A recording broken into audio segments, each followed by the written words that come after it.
Salam sejahtera bagi kita semua. Salam sehat untuk kita semua yang senantiasa diberkati oleh Tuhan. Nah, saudara-saudari, kembali lagi di channel saya. Kali ini saya akan membahas lagi artikel saya, yaitu artikel 3 mata kuliah administrasi gereja baru. Nah, artikel saya kali ini saya beri judul mengetahui dimensi manajemen dan kepemimpinan gereja. Nah, langsung saja tanpa berlama-lama saya akan masuk ke dalam pendahuluan. Yang pertama, latar belakang. Manajemen berarti proses penggunaan sumber daya secara efektif, menangani suatu urusan untuk mencapai sasaran yang diharapkan. Manajemen juga adalah ilmu dalam seni. Ilmu dan seni dalam perencanaan, pengorganisasian, dan pengontrolan daripada benda dan tenaga manusia untuk mencapai tujuan yang ditentukan lebih dahulu.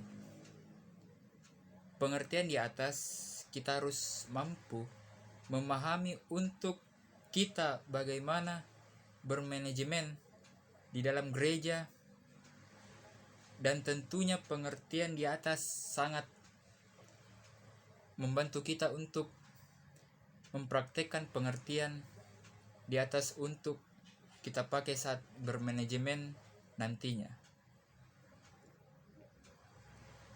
Kepemimpinan adalah perihal memimpin yang merupakan suatu seni, tata cara, atau kemampuan untuk membimbing,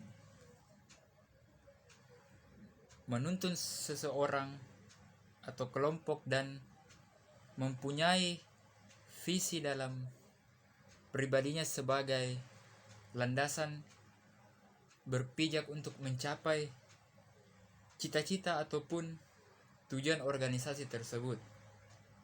Pada dasarnya, manajemen dan kepemimpinan mempunyai persamaan, yakni menggerakkan orang lain untuk mencapai tujuan bersama, walaupun dalam prosesnya mempunyai kebebasan tertentu sesuai dengan konteksnya. Dalam konteks gereja, maka ilmu manajemen dan kepemimpinan sangatlah penting untuk diketahui dan dilaksanakan agar yang diharapkan oleh gereja dapat berjalan dengan baik demi dan untuk kemuliaan nama Tuhan dan kebahagiaan warga jemaat. Ketika kita sebagai calon hamba Tuhan menjadi pendeta, tentunya kita akan diberi tugas dan tanggung jawab untuk memimpin suatu gereja. Saat kita memimpin dalam suatu gereja, kita harus berperilaku selayaknya seorang pemimpin yang baik dan yang benar di mata Tuhan, untuk memimpin jemaat serta mengajak jemaat untuk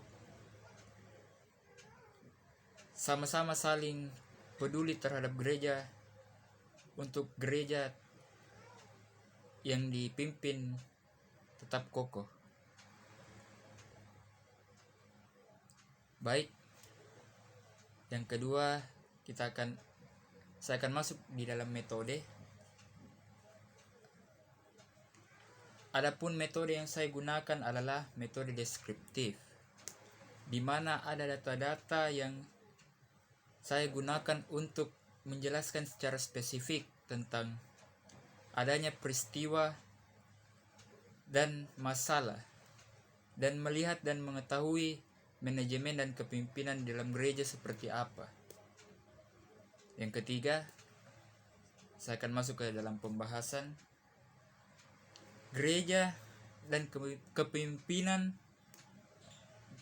dalam jemaat, kepemimpinan gereja dan pelayanan, model-model kepemimpinan gereja. Gereja membutuhkan seorang pemimpin yang melayani. Manajemen kepemimpinan gereja, kepemimpinan dalam gereja mula-mula, kepemimpinan Alkitabiah dalam gereja dan keluarga. Dan masih ratusan ribu alternatif judul lainnya. Pada paragraf di atas dapat disebut dengan kekayaan kepemimpinan gereja yang akan terus diperbaharui dengan ide-ide serta praktek-praktek kepemimpinan gaya baru. Tentu saja ada satu landasan ideal yang menurut keyakinan saya tidak akan ditinggalkan para penggagas kepemimpinan, pola-pola kepemimpinan Kristen di gereja, yaitu Alkitab. Kepemimpinan gereja menurut saya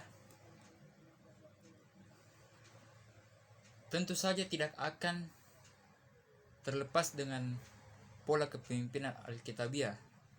Ada banyak model kepemimpinan dalam Alkitab, antara lain sekolah para nabi, kepemimpinan hamba, hubungan guru sampai pelajar, pemuridan, coaching, mentoring, dan yang paling ngetop menurut beberapa ahli yaitu kepemimpinan model gembala yang didasarkan pada Mazmur 23 yang berkata,